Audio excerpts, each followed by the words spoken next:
Boa noite, meus amados irmãos, graça e paz do Senhor Jesus.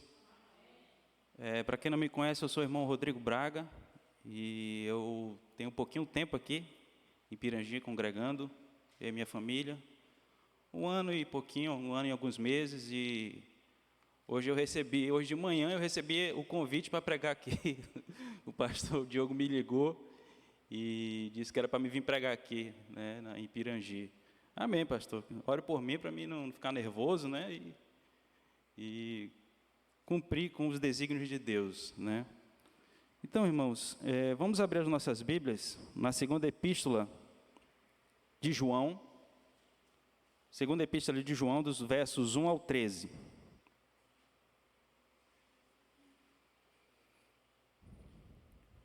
Você que está do outro lado na transmissão pode estar acompanhando também. Segunda epístola de João, dos versos 1 ao 13. É uma epístola, né? E alguns chamam de bilhete, né? Foi um pequeno bilhete que mandaram, que o apóstolo João escreveu para instruir os destinatários da carta, né? Porque é uma epístola bem pequenininha, só 13 versículos. Mas é um bilhete muito abençoado e, com certeza, divinamente inspirado pelo Espírito Santo. A palavra do Senhor diz assim: o presbítero, a senhora eleita e aos seus filhos, a quem eu amo na verdade. E não somente eu, mas também todos os que conhecem a verdade, por causa da verdade que permanece em nós e conosco estará para sempre. A graça, a misericórdia e a paz da parte de Deus e Pai de Jesus Cristo, o Filho do Pai, serão conosco em verdade e amor. Fiquei sobremodo alegre em ter encontrado dentre os teus filhos os que andam na verdade, de acordo com o mandamento que recebemos da parte do Pai. E agora, Senhora, peço-te, não como se escrevesse mandamento novo, senão o que tivemos desde o princípio, e que nos amemos uns aos outros. E o amor é este, que andemos segundo os seus mandamentos. Este mandamento, como ouvistes desde o princípio, é que andeis nesse amor. Porque muitos enganadores têm saído pelo mundo fora, os quais não confessam Jesus Cristo vindo em carne. Assim é o enganador e o anticristo. Acautelai-vos para não perderdes aquilo que temos realizado com esforço, mas para receberdes completo galardão. Todo aquele que ultrapassa a doutrina de Cristo e nele não permanece, não tem Deus. O que permanece na doutrina, esse tem tanto o Pai como o Filho. Se alguém vem ter convosco e não traz essa doutrina, não recebais em casa, nem lhes dei as boas-vindas. Porquanto aquele que lhe dá as boas-vindas, faz-se cúmplice das suas obras mais. Ainda tinha muitas coisas que vos escrever. Não quis fazê-lo com papel e tinta, pois espero ir ter convosco e conversaremos de viva voz, para que a nossa alegria seja completa. Os filhos da tua irmã eleita te saúdam. Amém? Meus amados irmãos, nós estamos aqui diante dessa epístola do apóstolo João, e ela foi escrita no ano de 85 a 100, aproximadamente, depois de Cristo, e é uma epístola que tem como o objetivo principal, aqui o apóstolo João ele quer destacar 3 verdades que são imprescindíveis na vida do cristão. Inicialmente, o objetivo, a ideia principal dessa epístola é destacar 3 verdades imprescindíveis na vida do cristão. E quais são essas verdades? O amor, a verdade e a obediência. Então, são 3 verdades imprescindíveis que deve ter na vida do cristão e que são 3 verdades que estão interligadas. Elas se complementam uma à outra. Porque, de fato, um cristão que ama de verdade, ele é verdadeiro e obediente. Um cristão de fato convertido, aquele que foi nascido de novo, que recebeu o amor verdadeiro de Deus, ele ama, ele é verdadeiro e ele procura obedecer o mandamento do Senhor. Quem tem o amor de Cristo em sua vida sempre será verdadeiro e obediente. O destinatário dessa carta, tem várias divergências aí, com muitos teólogos, mas uns dizem que foi, de fato, ele menciona aqui, né, o presbítero e a senhora eleita.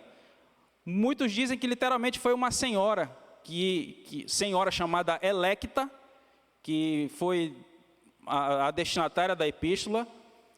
Outros dizem que foi uma igreja, de fato, uma igreja local, uma congregação local, do qual o apóstolo Paulo estava muito feliz de ver aqueles irmãos daquela congregação andando na verdade.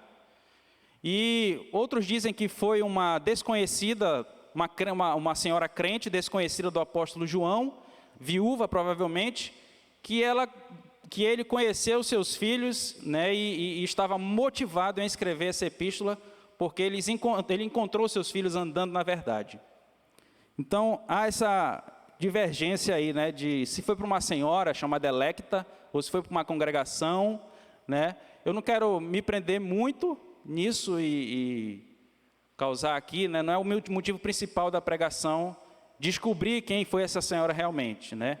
Mas o fato é que a carta ela foi escrita com exortações maravilhosas para aquela igreja, para aquela congregação local, e que serve hoje para mim e para você, com certeza. O evangelista Billy Graham ele chegou a dizer que a Bíblia ela é tão atual quanto a notícia que vai sair amanhã no jornal. Então a Bíblia ela é de fato atual e ela serve para nos instruir e nos exortar nos dias de hoje. Verdades fundamentais dessa epístola são apenas duas, como ela é bem pequena, né? Então são apenas duas. A primeira verdade fundamental dessa epístola é que o amor entre os cristãos deve ser uma preocupação básica na vida daqueles que seguem a Cristo. Essa deve ser uma preocupação minha e sua, o amor. Nós devemos de fato amar os nossos irmãos. A segunda e última verdade fundamental dessa epístola é que negar a plena encarnação de Cristo leva ao julgamento de Deus. Aquela congregação local ela estava sendo bombardeada pelos falsos profetas, várias heresias estavam sendo ensinadas, e inclusive uma delas é que o Senhor Jesus Cristo não havia encarnado, não tinha vindo em carne. E o apóstolo João ele vai mostrar, ele vai dar uma severa instrução, né, com relação a isso, e vai mostrar que aquele que de fato nega que o Senhor Jesus Cristo veio em carne, ele sofrerá o devido dano. Então aqui, irmãos, passando para o texto base, dos versos 1 ao 3, o teólogo Wisber, ele destaca 3 verdades que todo cristão deve buscar, tá certo? Verdades que são importantíssimas e que todo cristão, como eu e como você, que professamos a fé em Jesus, devemos buscar e fazer com que ela faça parte da nossa vida até o nosso último momento. Quais são essas 3? Nós devemos conhecer a verdade, nós devemos andar na verdade e permanecer na verdade. E do verso 1 ao verso 3, nós podemos já destacar essa primeira verdade que todo cristão deve lutar por ela, que é de devemos conhecer a verdade, tá bom? Ele diz assim do verso 1 ao 3, o presbítero, a senhora eleita e aos seus filhos, a quem eu amo na verdade, não somente eu, mas também todos os que conhecem a verdade, por causa da verdade que permanece em nós e conosco estará para sempre. A graça, misericórdia e paz da parte de Deus e de Jesus Cristo, Filho do Pai, serão conosco em verdade. Então, João começa essa saudação mostrando algo muito importante para todos nós. Aqui, do verso 1 ao 13, ele cita 4 vezes a palavra verdade. 4 vezes. Ao presbítero e à senhora eleita, aos seus filhos, a quem eu amo na verdade, uma vez. E não somente eu, mas também todos os que conhecem a verdade, segunda vez. Por causa da verdade que permanece em nós e conosco estará para sempre. Terceira vez, graça, misericórdia e paz da parte de Deus, Pai de Jesus Cristo, o Filho do Pai, serão conosco em verdade. quarta vez. Então ele cita aqui a palavra verdade 4 vezes. E essa palavra verdade aqui, no original, ela traz um sentido básico, um significado básico de realidade.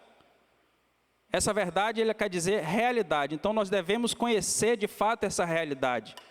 Nós devemos conhecer e buscar algo que é real, que não é uma história de caronchinha, conto de fadas ou alguma coisa do tipo. Mas nós devemos conhecer de fato essa verdade, e essa verdade é o Senhor Jesus Cristo. Ele mesmo declarou em João 14, né? Eu sou o caminho, a verdade e a vida, e ninguém vem ao Pai senão por mim. Então nós devemos de fato conhecer essa verdade maravilhosa que é o Senhor Jesus Cristo. Ele é a própria verdade. Nós devemos buscar, conhecer em todos os momentos da nossa vida. Jesus é a verdade. A palavra de Deus é a verdade. João 17:17, ele vai dizer: santifica-os na verdade, a tua palavra é a verdade. Então, mais um motivo pelo qual nós devemos conhecer e buscar essa verdade, porque a palavra de Deus, ela nos santifica, ela nos purifica, ela nos lava, ela ilumina o nosso entendimento com relação a vários erros que são ensinados por aí, e é por isso que nós devemos nos empenhar, de fato, em conhecer essa verdade. E ele, de fato, o Senhor Jesus Cristo é a verdade, a palavra é a verdade, e ele nos deu o Espírito da verdade. João 14:16. João 14:16, a palavra do Senhor vai dizer assim: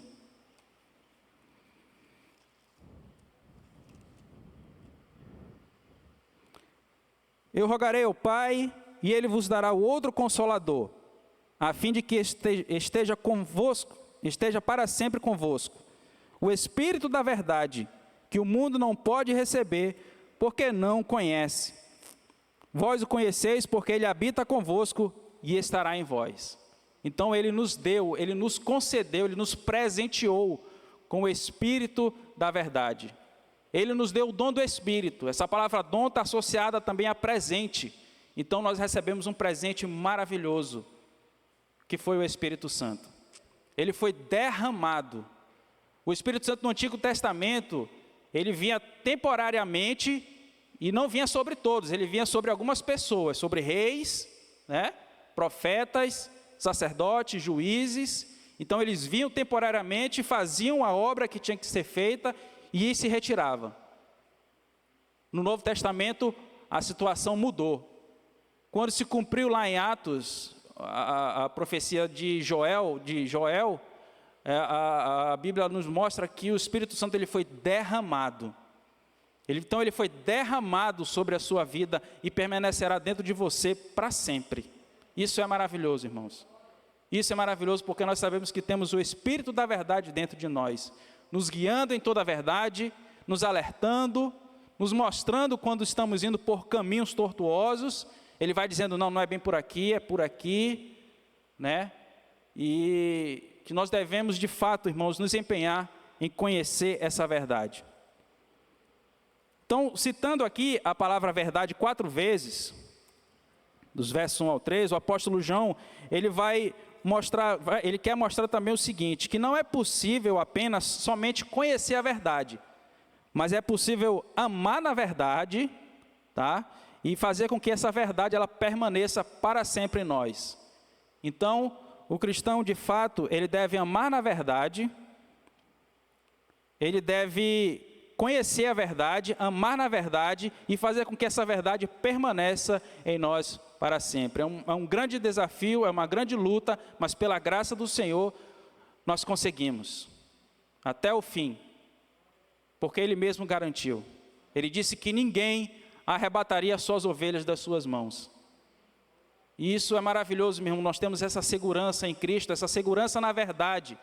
Sabemos que podemos confiar nele e buscá-lo cada vez mais para nos enchermos dessa verdade. Então,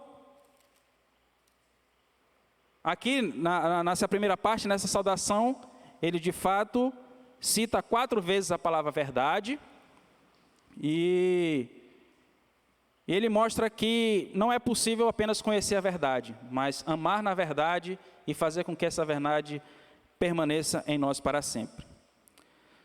No versículo 3, ele vai dizer assim, ó: graça e misericórdia e paz da parte de Deus e Pai de Jesus Cristo, o Filho do Pai, serão convosco em verdade. O apóstolo João aqui, ele mostra de que forma que os seus filhos conheceram a verdade. O que levou aos filhos dessa senhora eleita conhecerem a verdade? O que levou eu e você a conhecermos a verdade?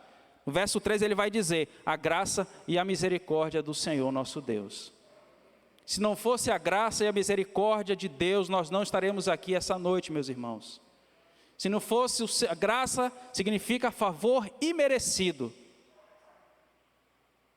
E nós não merecemos estar aqui essa noite, nós não merecemos receber esse dom maravilhoso, esse presente maravilhoso que é o Espírito Santo, mas pela sua graça e misericórdia e compaixão que Ele teve dos seus eleitos, Ele nos abençoou grandemente, com a sua graça.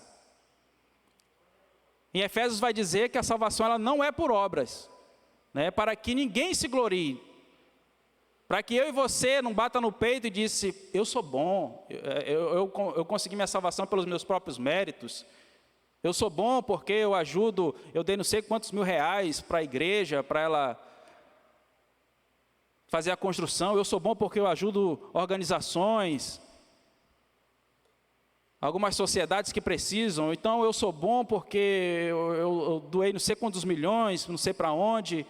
Não, a salvação não é pelas obras, é pela graça, pela misericórdia do Senhor nosso Deus.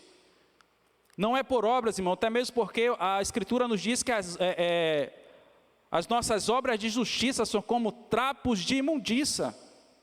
Então não adianta o que eu faça, o que você faz, o que nós venhamos a fazer para Deus, é trapo de imundícia. Não adianta, se não for pela graça e misericórdia do Senhor nosso Deus em nossas vidas, nós não caminhamos, nós não levantamos de manhã para ir para a escola, para o trabalho, para a faculdade. É graça, é misericórdia. E aqui João está mostrando o motivo pelo qual os filhos dessa senhora eleita conheceram essa verdade. Então, meus irmãos, que nós possamos aproveitar essa oportunidade, que fomos salvos pela graça, temos o Espírito da verdade, e nós devemos nos aprofundar em conhecer essa verdade. Devemos conhecer a verdade também para combater os falsos ensinos, as heresias, né, que muitas das vezes chegam no nosso meio e querem fazer o cristão desviar a sua fé. Nós devemos dar graças a Deus porque nós fazemos parte de uma igreja reformada, confessional. Nós temos os nossos símbolos de fé. Então, nós temos essa oportunidade de estudar a palavra do Senhor. Os nossos símbolos de fé, irmãos, é a Bíblia sistematizada, é a Bíblia sendo explicada. Então, se alguém quer saber, se você de repente está chegando agora e quer fazer parte dessa igreja, da IPB, da Igreja Reformada, conheça, estude os símbolos de fé, que são as três principais, né? Que é a Confissão de Fé de Westminster, o Breve Catecismo e o Catecismo Maior. Então, conhecer a verdade nos afasta também e não deixa com que nós venhamos ser enganados pelos falsos ensinos. Então, que nós possamos, de fato, nos aprofundar nessa verdade, para não ser levados por qualquer vento de doutrina.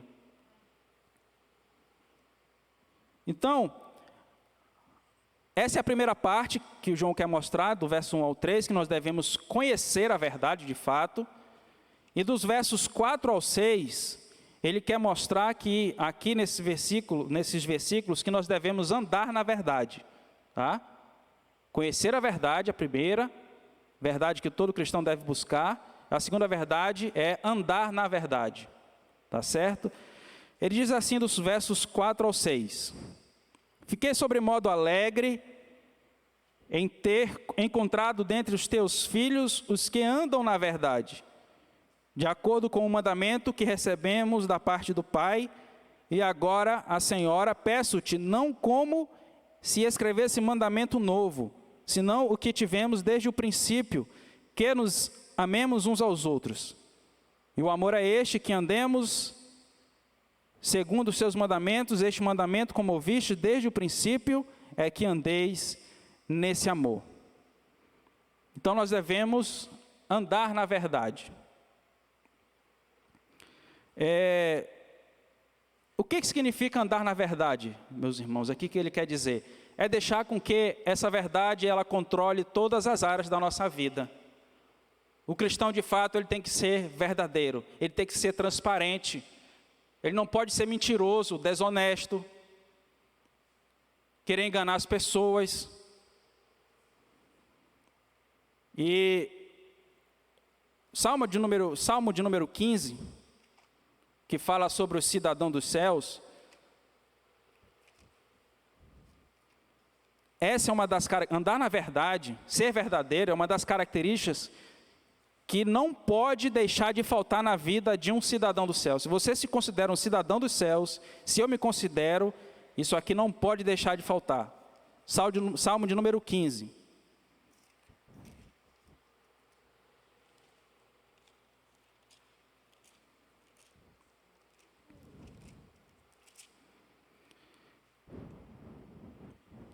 Diz assim a palavra do Senhor, desde o verso 1 e 2.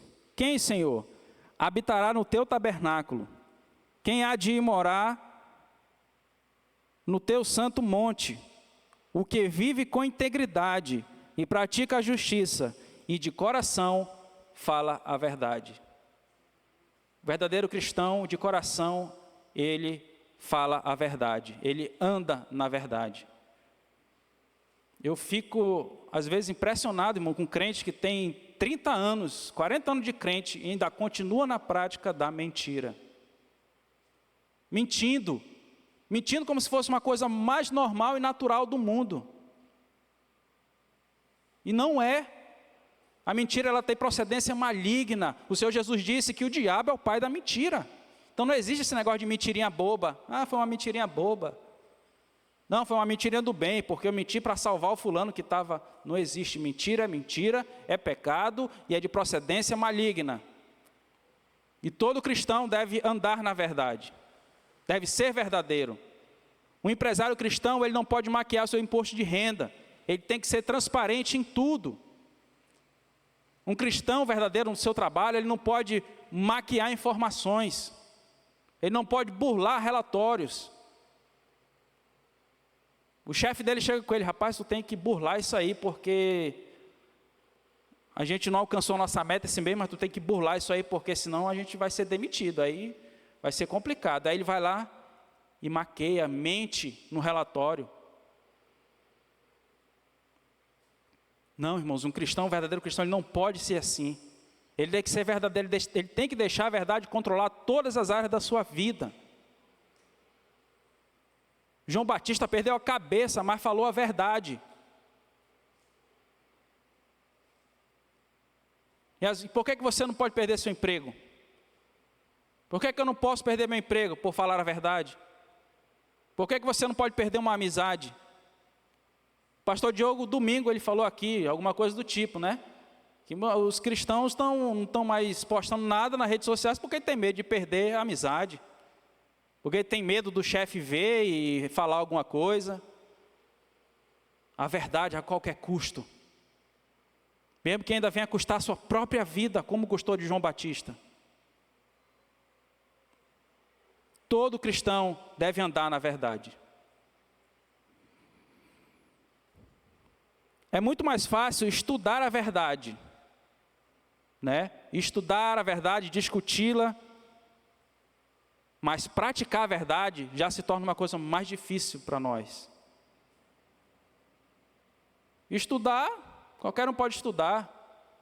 Ler a Bíblia todo dia, qualquer um pode ler. Mas o negócio é praticar.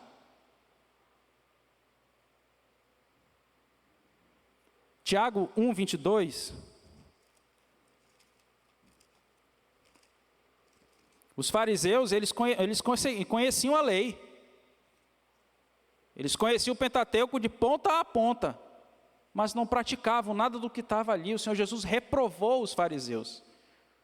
Ele disse, olha, vocês podem até fazer o que eles estão falando, mas praticar, O Senhor Jesus comparou eles como sepulcros caiados. Porque por fora todo aquele formalismo, né? As vestes, as vestimentas dos religiosos, dos rabinos, eles tinham suas vestimentas próprias. Sepulcro caiado era um sepulcro que por dentro ele era todo bonito, todo adornado, mas por fora era cheio de osso morto, podre.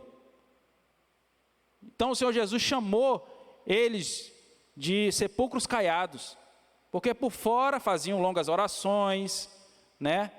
Procuravam os primeiros lugares na sinagoga, mas não praticavam nada do que ensinavam. Então não adianta. O crente ele tem que andar na verdade. Tiago 1:22 vai dizer assim: tornai-vos, pois, praticantes da palavra, e não somente ouvintes, enganando-vos a vós mesmos. Então a pessoa que só ouve, apenas ouve e não pratica, não cumpre o que está escrito, ela está enganando, não está enganando ninguém, somente a ela mesma. Então nós temos de fato, meus irmãos, viver o que nós pregamos, viver o que nós ensinamos, andar na verdade e viver uma vida irrepreensível diante de Deus e dos homens. Porque a gente sabe que o mundo só quer um pezinho, né, para apontar o dedo, quando o crente faz algo de errado, né? Então, olha aí o crente, olha o irmão, rapaz. Então, é por isso que nós devemos andar na verdade, ser praticantes dessa verdade, para que ninguém venha apontar o dedo para mim e você e tenha alguma coisa do que nos acusar.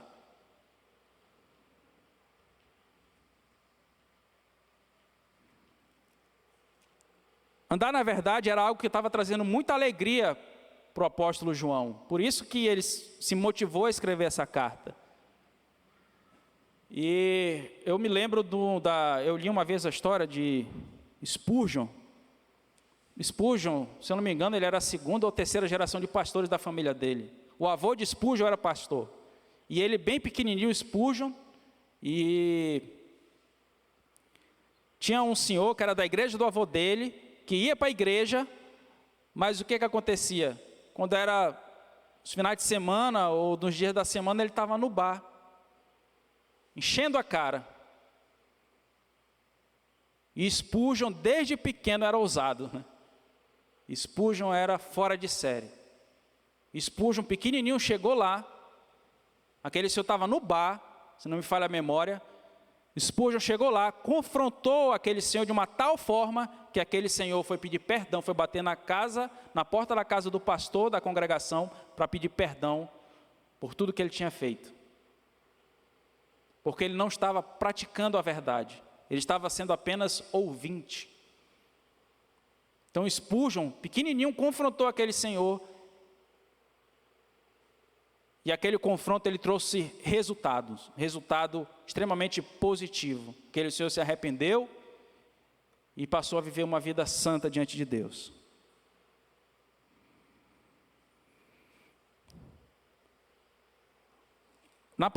Voltando para João,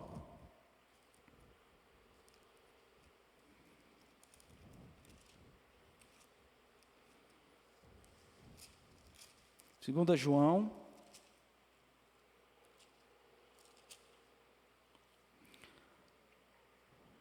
nós vimos que na saudação, dos versos 1 ao 3, o apóstolo João ele cita 4 vezes a palavra verdade. E aqui dos versos 4 ao 6, ele também cita 4 vezes uma palavrinha aqui. Não sei se os irmãos perceberam. Qual foi a palavra? Mandamento. Ele cita 4 vezes a palavra mandamento. Fiquei sobremodo alegre em ter encontrado dentre teus filhos os que andam na verdade, de acordo com o mandamento que recebemos da parte do Pai. E agora, Senhora, peço-te, não como se escrevesse mandamento novo, senão o que tivemos desde o princípio, que nos amemos uns aos outros. E o amor é este, que andemos segundo os seus mandamentos. Este mandamento, como ouviste desde o princípio, é que andeis nesse amor. Então aqui, ele cita 4 vezes a palavra mandamento, e a primeira lição que a gente já tira aqui de cara é que não é um pedido que João está fazendo. Não é um pedido, não é uma solicitação. Ele não escreve assim: eu peço-vos, irmãos, encarecidamente que vos ameis uns aos outros. Não. Ele disse: é mandamento. Se você é discípulo de Cristo, quer andar na verdade, você tem que amar seu irmão, pronto, acabou-se. É mandamento. Às vezes a gente ora assim: eu coloco um amor dentro de mim por aquele irmão que eu não consigo, eu odeio aquele irmão, eu quero amar aquele irmão, me ajuda. Meu irmão, amor é mandamento. Você tem que amar, pronto, acabou-se.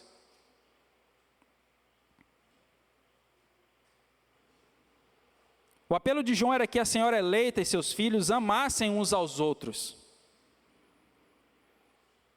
Aqui tem algo muito interessante, irmãos, que eu queria destacar, porque ele diz assim: e agora, Senhora, peço-te, versículo 5, não como se escrevesse mandamento novo, porque não é novo de fato. O Antigo Testamento está lá dizendo que nós deveremos amar o nosso próximo. E os judeus, eles tinham essa consciência, eles sabiam disso. Só que o Senhor Jesus, ele vai lá em João e diz assim: o novo mandamento vos dou, que vos ameis uns aos outros como eu vos amei. Então, o Senhor Jesus está dizendo que é novo. João está dizendo que não é novo, porque tinha no Antigo Testamento. A palavra de Deus está se contradizendo? Claro que não, irmãos. A palavra de Deus, ela não se contradiz. É a Bíblia Sagrada, divinamente inspirada. E na palavra do Senhor nós não encontramos erros e nem contradições. Então, o que é que o Senhor Jesus, ele quis dizer com esse novo mandamento? Sabe o que ele quis dizer com isso? Que o Senhor Jesus, ele veio trazer veio dar uma nova ênfase ao amor. Ele veio se tornar o nosso maior exemplo de amor. Ele não veio apenas falar do amor, mas ele provou o seu amor, indo à cruz do Calvário morrer pelos seus escolhidos. Então, ele de fato, por que é novo mandamento? Porque ele veio veio dar uma nova ênfase à questão do amor. Ele provou o seu amor.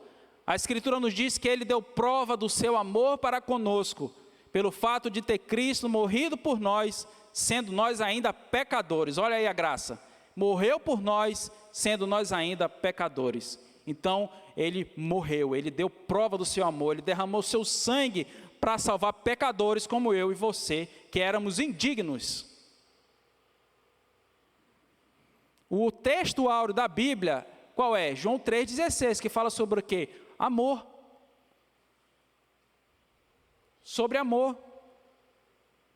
Né? Se a gente for perguntar até dos irmãozinhos, dos nossos irmãozinhos, né? Das criancinhas da escola dominical, eles vão da escolinha de manhã, eles sabem. João 3,16. Eu e você sabemos decorado. Então, João 3,16, ele fala sobre amor. Mas 1 João 3,16 fala sobre o quê? Os irmãos lembram?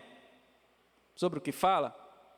João 3,16 é uma maravilha. Quando a gente lê, chega o nosso coração, se enche de alegria.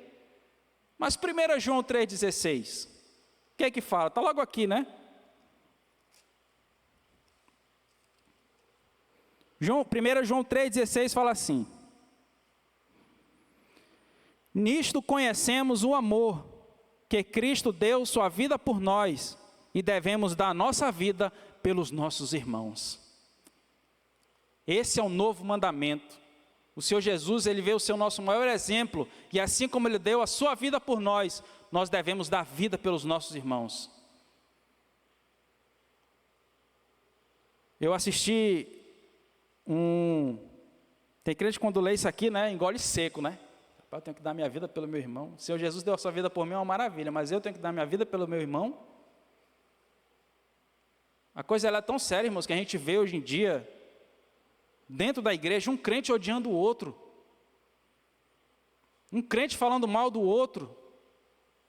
Inimizade. Anos, 2 irmãos da congregação, anos sem se falar, porque odeia o irmão. E a Bíblia, a própria Escritura, ela vai fazer uma exortação muito séria com relação a isso. Ela vai dizer assim, ó: todo aquele que odeia seu irmão é assassino. E não tem a vida eterna permanente em si mesmo. Então, muitas vezes a gente acha que o assassino é só aquele que puxa o gatilho, que dá a facada.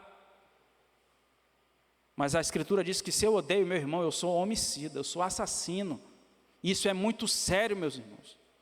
Muito sério, porque nós temos que estar atentos ao mandamento do Senhor, que é de amar uns aos outros. E dar a vida pelos nossos irmãos. Eu tenho um DVD, eu comprei. Não está aqui, mas está lá. Os irmãos, acho que, não sei se alguns irmãos aqui sabem, eu sou manauara, eu sou de Manaus. E a minha esposa é daqui. E foi lá em Manaus que eu comprei esse DVD, não sei se dá para encontrar aqui. Mas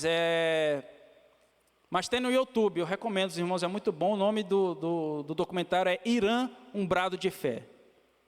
Eu não sei se os irmãos já chegaram a ver. Era um pastor da Assembleia de Deus, um grande homem de Deus.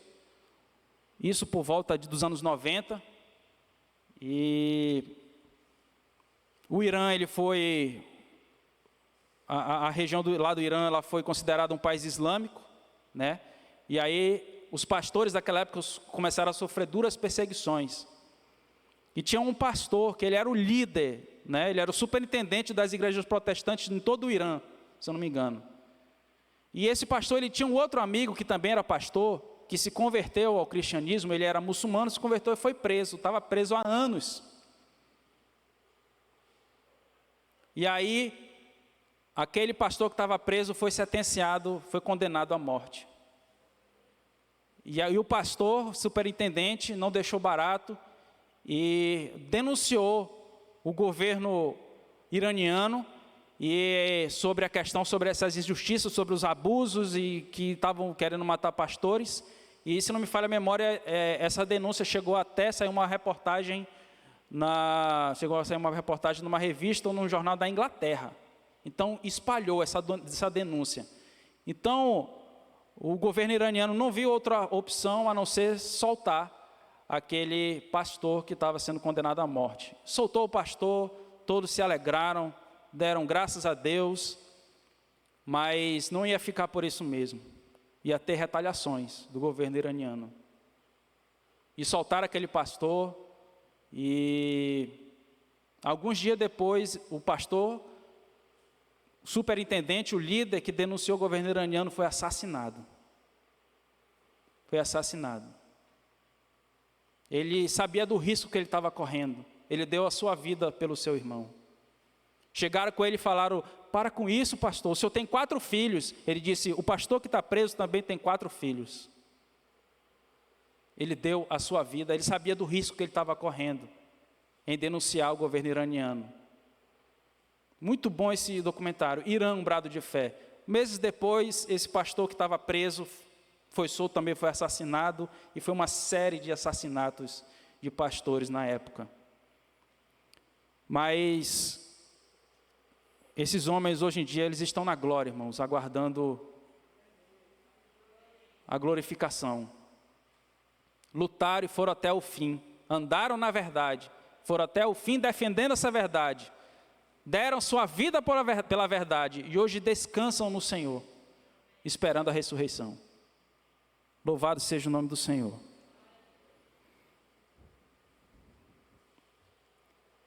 Então, meus irmãos, aqui, João, ele é claro, ele cita aqui a palavra mandamento 4 vezes, mostrando que não é um pedido que ele está fazendo, é uma ordem, é um imperativo, de fato. E a primeira, vamos dizer assim, característica do fruto do Espírito é o amor, né? Começa logo pelo amor. Qual é a função do fruto do Espírito? É fazer com que o crente, ele tenha o caráter semelhante ao de Cristo. Então, o primeiro que tem lá em Gálatas, que menciona, é o amor. Então, que nós devemos andar na verdade. E cumprir com o que João está ordenando aqui, amar os irmãos.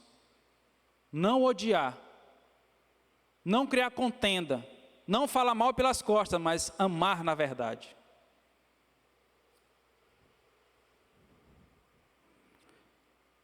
E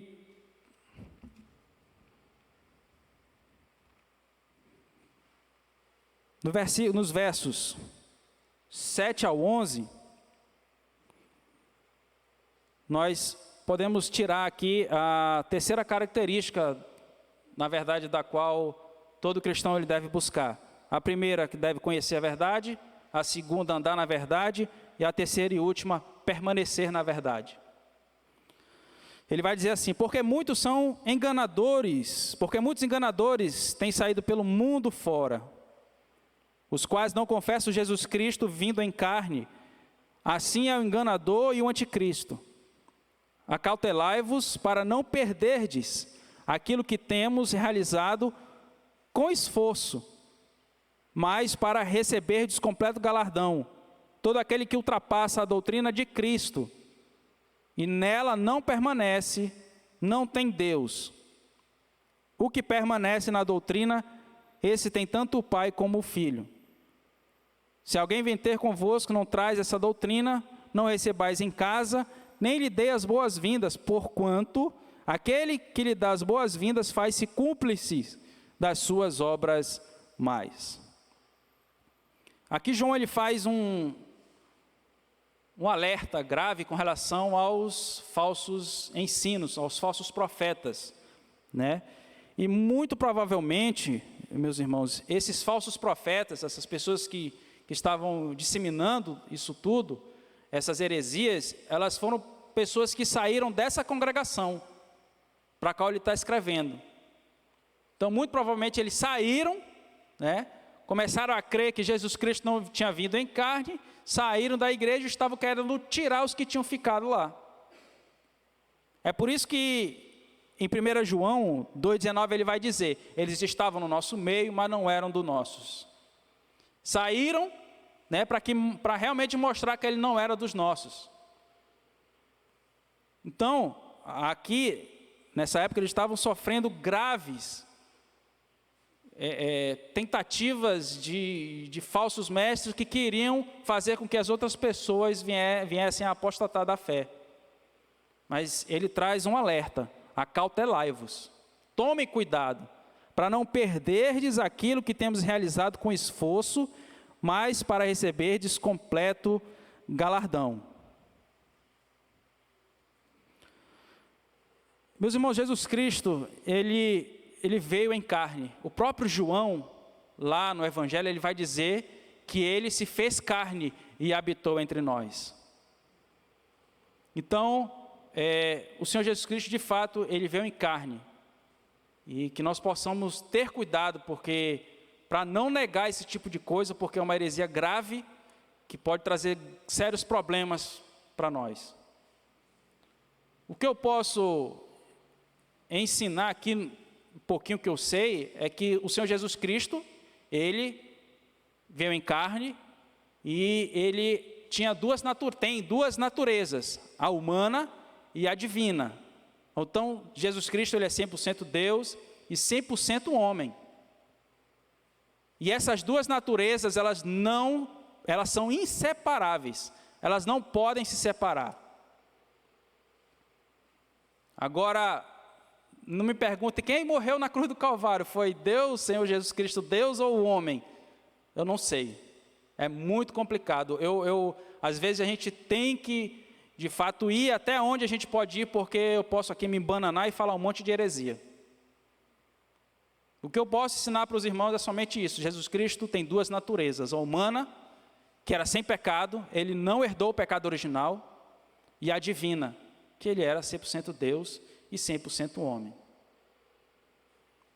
E essas duas naturezas, elas são inseparáveis. Não, irmão Rodrigo, mas quem morreu na cruz do Calvário foi Jesus Cristo homem, porque Deus não morre. Tome cuidado quando você estiver falando isso, por quê? Porque as duas naturezas de Cristo, elas são inseparáveis. E aí, quando você separa as duas naturezas de Cristo, você cai na heresia do nestorianismo. O que é isso? Foi uma heresia que surgiu por um monge de Antioquia chamado Nestório. E ele começou a ensinar que Jesus Cristo, as duas naturezas de Cristo, elas eram separadas e negavam outras coisas, né? Mas nós não podemos cair nesse erro de querer separar as duas naturezas de Cristo, tá bom? Eu vi uma parte só de um vídeo, de uma conferência que teve, só fera, Marcos Granconato, Solano Portela, e Ageu Magalhães, né, e o Heber Campos, o pai. Que o Heber Campos, o pai, ele é especialista nessa área das duas naturezas de Cristo, da doutrina da união hipostática, né, que chamam. E aí, o Marcos Granconato, ele dá uma boa explicação, e ele fala, olha, quem morreu na cruz do Calvário foi Deus homem, pronto, foi o Deus homem. Agora, não me peça para me explicar, não me peça para me aprofundar, porque eu posso me bananar e falar um monte de heresia para você. Tá certo, meus irmãos? Então eu posso ir até aí, porque senão a gente tem que tomar um pouco de cuidado, porque a palavra de Deus, ela é tão maravilhosa, tão profunda, tão ilimitada, que às vezes a nossa limitação não faz com que a gente alcance certos entendimentos, né? Por exemplo, a doutrina da Trindade, né? A gente só sabe que é um Deus em 3 pessoas, não são 3 deuses, mas é algo que a gente tem que tomar cuidado também. Agostinho, ele tinha uma frase que ele falava assim, Trindade, tente entendê-la e perderá a cabeça, tente negá-la e perderá a sua alma. Então, nós temos que tomar muito cuidado quando a gente, muitas das vezes, quer explicar alguma coisa e a gente acaba falando heresia. E o que é permanecer na verdade, meus irmãos? Permanecer na verdade nada mais é do que estar firme nas doutrinas fundamentais da fé cristã. Quais são essas doutrinas fundamentais? São as mesmas que os irmãos das outras denominações acreditam. O que me faz ser o irmão em Cristo dos irmãos da Assembleia de Deus, da Igreja Batista, né, da Luterana? São as doutrinas fundamentais que nos unem. E quais são essas doutrinas fundamentais? Trindade, nós cremos na Trindade, nós cremos nos sacramentos, cremos que a Bíblia é a palavra de Deus, que ela não tem erro nem contradições. Tem várias outras, né, doutrinas fundamentais, que são importantíssimas. Tem as secundárias, que podemos crer de uma forma diferente, mas não vai levar ninguém para o inferno. Por exemplo, escatologia. Uns são pré-milenistas, outros são pré-tribulacionistas. Uns creem que vão passar pela grande tribulação, outros não creem, mas isso aí não vai influenciar na salvação de ninguém. Agora, doutrina fundamental, sim. Nós devemos permanecer nessa verdade e crer nas doutrinas fundamentais da fé cristã. Amém, meus irmãos? E aqui João, ele no verso 8, do verso 8 ao 11 aqui, João ele quer nos mostrar 3 perigos que toda a igreja sofre por conta dos falsos profetas. Tá? 3 perigos que toda a igreja sofre por conta do falso profeta. No verso 8 ele vai dizer assim, acautelai-vos para não perderdes aquilo que temos realizado com esforço para receberdes completo galardão. Então, qual é o primeiro perigo aqui que João ele quer mostrar? O perigo de retroceder. Tá? Acautelai-vos para não perderdes aquilo que temos realizado. Então, o perigo de retroceder, nós não podemos retroceder. Lá em Hebreus fala que o Senhor não tem prazer na alma daquele que retrocede, daquele que recua. Qual era o contexto lá em Hebreus? Vários judeus estavam se convertendo ao cristianismo e os judeus mais ortodoxos estavam perseguindo esses novos convertidos. Então esses novos convertidos eles estavam sofrendo tão dura perseguição que eles queriam voltar aos rudimentos da lei. Eles queriam crer novamente, deixar de crer no Senhor Jesus, né, e crer no judaísmo novamente, nos ritos, nas leis, nas cerimônias, né? E aí o Senhor Jesus ele vai dizer, minha alma não tem prazer naquela alma, eu não tenho prazer na alma daquele que retrocede. Então, um perigo, o primeiro perigo que toda igreja sofre por conta dos falsos ensinos é o perigo de retroceder. Nós não somos daqueles que retrocedem, né? Mas somos daqueles que avançamos para a glória, né, do Senhor nosso Deus. Tem aqui o segundo perigo, no versículo 9: todo aquele que ultrapassa a doutrina de Cristo e nela não permanece, não tem Deus. O que permanece na doutrina, esse tem tanto o Pai como o Filho. Qual é o perigo aqui? O segundo perigo que a igreja sofre por conta dos falsos profetas é o perigo de avançar. Calma, vou explicar o que ele quer dizer aqui no perigo de avançar. O perigo de avançar é ir além dos limites das Escrituras, fazer acréscimos à palavra de Deus, é ultrapassar o que está escrito, ultrapassar o que o ensino que foi fundamentado na doutrina dos apóstolos, ultrapassar o que foi escrito, ultrapassar o que está sendo ensinado pelo seu pastor. Então esse é um perigo de avançar, mas na questão da doutrina de Cristo. Então o que nós devemos tomar muito cuidado com isso. Volto à questão de ler a Bíblia, estudar, ler as nossas confissões de fé. Graças a Deus, nós louvamos a Deus porque nós temos um pastor que é da palavra, pastor Diogo, um pastor que prega fielmente, expositivamente a palavra do Senhor. Então, quanto a isso, não temos problema, mas devemos tomar cuidado para não avançar, não ultrapassar a doutrina de Cristo como aqueles homens, aqueles falsos profetas estavam fazendo. Lá em Apocalipse não diz, né, aquele que acrescentar uma palavra nesse livro, né, sofrerá os flagelos, né, que estão registrados aqui. Então é muito perigoso, que nós devemos permanecer na doutrina de Cristo, não ultrapassar o que está escrito. No versículo 10 ao 11, ele vai trazer o terceiro e último perigo que uma igreja sofre por conta dos falsos mestres, tá? É o perigo de ceder, tá bom? Ele vai dizer assim, para vocês verem como João era muito educado, né? E muito cortês com os falsos profetas. Ele diz assim: se alguém vem ter convosco, não traz esta doutrina, não recebais em casa, nele dei as boas-vindas. Olha só como João tratava os falsos profetas. Porque aquele que lhe dá as boas-vindas, faz-se cúmplice das suas obras mais.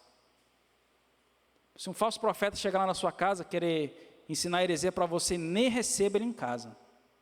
Nem abra a porta da sua casa para ele entrar, porque é perigoso, o perigo de ceder, porque ele vem e vai, começa a conversar, começa a ensinar, ele tem uma boa retórica, ele cita vários versículos bíblicos, tudo isolado, né? Mas a pessoa começa a pensar, começa a querer ceder. Rapaz, aquilo que o pastor falou, aquele pastor que está lá em casa, realmente é verdade, aquilo que o pastor Diogo está errado, está ensinando errado lá na igreja.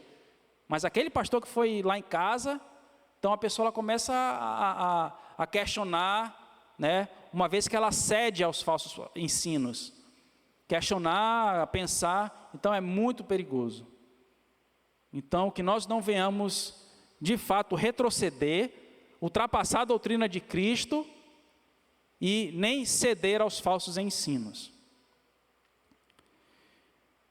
Então, meus irmãos, nós vamos aqui passando para as saudações finais, que ele dá aqui, dos verso 12 e 13, né? Ele vai dizer assim: ainda tinha muitas coisas que vos escrever, não quis fazê-lo com papel e tinta, mas espero ir ter convosco e conversaremos de viva voz, para que a nossa alegria seja completa.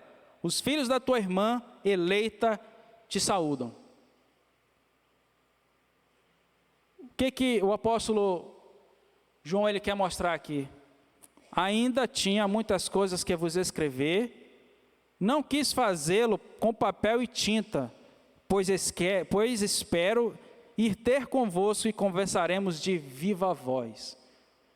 O que João quer mostrar aqui, meus irmãos? Que o crente, o verdadeiro cristão que ama verdadeiramente seus irmãos, ele quer estar em comunhão com seus irmãos, olho no olho, tete a tete.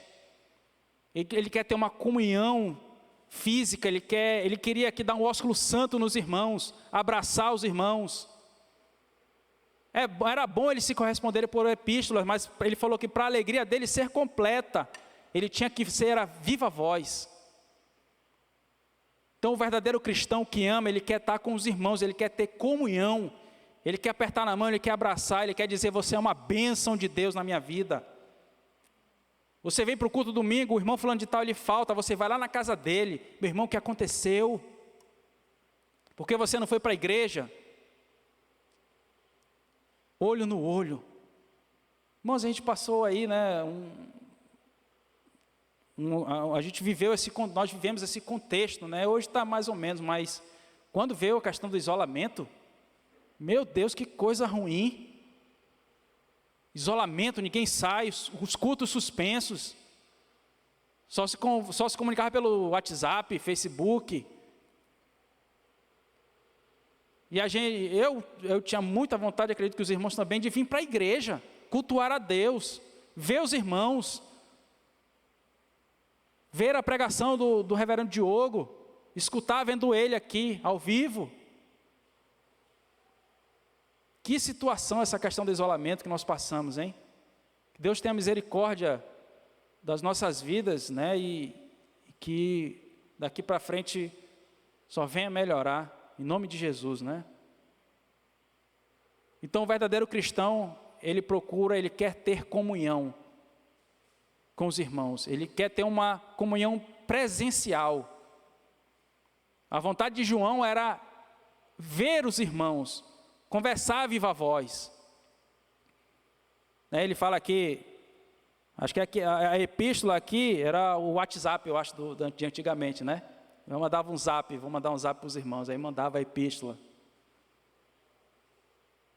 Mas ele queria mesmo, era de viva voz. Ele queria estar na presença de Deus juntamente com os irmãos, abraçando, apertando na mão, dando o ósculo santo. Porque o verdadeiro cristão que ama de verdade, ele quer ter comunhão com os irmãos. Então, meus irmãos, eu agradeço a oportunidade que me foi dada, quero agradecer ao pastor Diogo, ao conselho da igreja, que permitiu com que eu viesse pregar a palavra do Senhor aqui, nessa noite, e que nós possamos, de fato, buscar por essas verdades maravilhosas que foram ensinadas aqui nessa noite, que nós possamos conhecer a verdade, andar na verdade e permanecer na verdade. Amém?